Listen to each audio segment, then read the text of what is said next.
So guys, if you're looking for the best breakfast place here at Ximending, dito kayo pumunta kay Yonghe Soy Milk.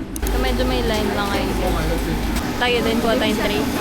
So here, everything is freshly made. So here, may mga mantaw sila guys. Ito yung famous nilang bread. And baka hindi mo lang kami kasi nakakabusog yan.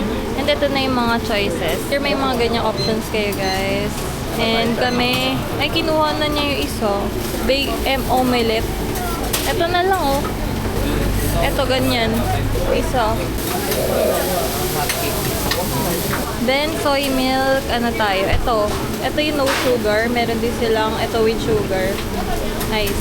Isa. And marami rin kayo option. And dito naman kami magbabayad sa next counter. Take the first step to success. Oh, breakfast shop. Road to success. Road to success.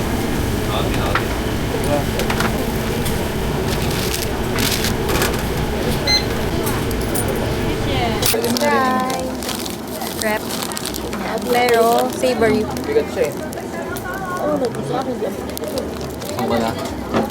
May egg nga siya and hot. Sarap. Yung outer niya, manipis lang. Hindi sobrang nakakabusog na pa. Iba naman pala take out kaya hindi napupuno dito. Next is the soy milk.